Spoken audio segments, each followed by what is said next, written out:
this is my Browns file. So here's a file, it says Browns. And I saw these words in a couple headlines about the story. Ugly win.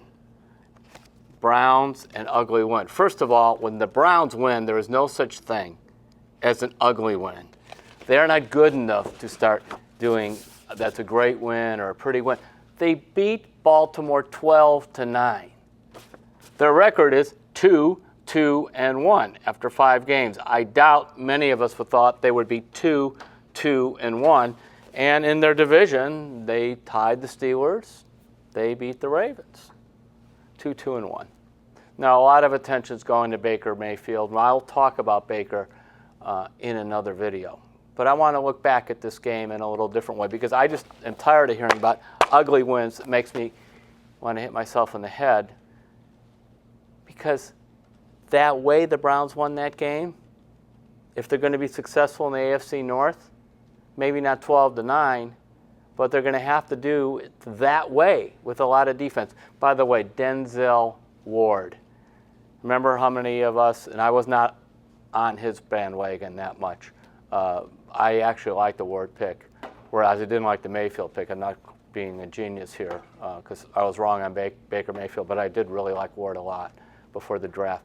Denzel-Ward, number 4 pick, as much as John Dorsey taking Mayfield will be his signature pick, so is Denzel-Ward. In fact, a lot more people even second-guessed that selection than they did Mayfield. Denzel-Ward already, 3 interceptions.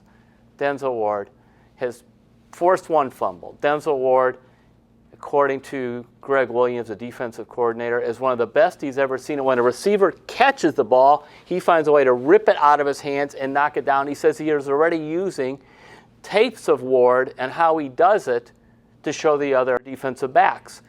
What a compliment to the rookie from Nordonia in Ohio State. And how about this? Denzel-Ward finally did something to help the special teams. I don't mean it's his fault, but they had to put Denzel-Ward on special teams to get a big play. He blocked a field goal, which, by the way, had that field goal been made, which Justin Tucker pointed out just doesn't miss, Browns don't go into overtime, Browns lose. So Denzel-Ward.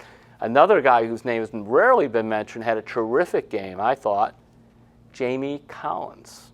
He had 12 tackles. He had a sack. He had a couple tackles for loss. It just seemed to me this is the Jaime-Collins that I saw playing for New England, who was all over the field, seemed to be just really knowing where the ball was going, beating the runner there. I mean, this is the guy they paid huge money for when they signed him. This is a Sashi Brown move. They traded for him, a 3rd-round pick. Then they re-signed him. Jaime-Collins, of course, came off a knee injury last year, really make an impact. And I thought, all 3 linebackers against the Ravens were terrific. Joe Schobert continues to play at a Pro Bowl level. And then Kristen Kirksey. By the way, Kirksey also had 12 tackles. But sometimes tackles can be deceiving. You look at the box score, Larry Ogunjobi, 0 tackles, 0. Where was he? I'll tell you where he was. Ask Joe Flacco. 3 quarterback hits. By the way, it's hard to get a quarterback hit now because a lot of times after the quarterback throws the ball and you hit them, what do? They call roughing the passer. But in 3 cases, he knocked Flacco down. Ogunjobi did. And his job was to bring pressure up the middle because Flacco, remember Flacco, 17-2 against the Browns, 17-2. He just usually stands in that pocket and just kind of throws it as all day. Well, Ogunjobi brought a lot of heat up the middle and made it difficult for Joe Flacco. So, you look at those things. I'm going to go over to the offensive side of the ball. Carlos-Hyde, 63 yards, picked up a lot of tough ones on the ground. My guy, who I've liked for a long time, Rashard Higgins, had caught 3 passes. Unfortunately, he left the game in the second half with a knee injury, which opened the door for Derek Willis. Derek Willis, an undrafted free agent. He comes in, replacing Higgins. He catches 3 passes, including that huge one in overtime from Baker Mayfield. Derek Willis. This is what I like seeing happening with the Browns.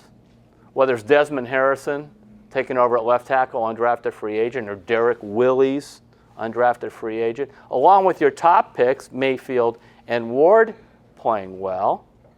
You also have some of these guys that they basically picked up off the street playing well. And most of all, you have Greg Williams getting that defense to play the kind of defense that he wanted to. And remember, this came after they gave up 45 points the week before at Oakland. They turned around and hold Baltimore to 9. So look at this. Ugly win? No, not at all. With the Browns, every win is beautiful.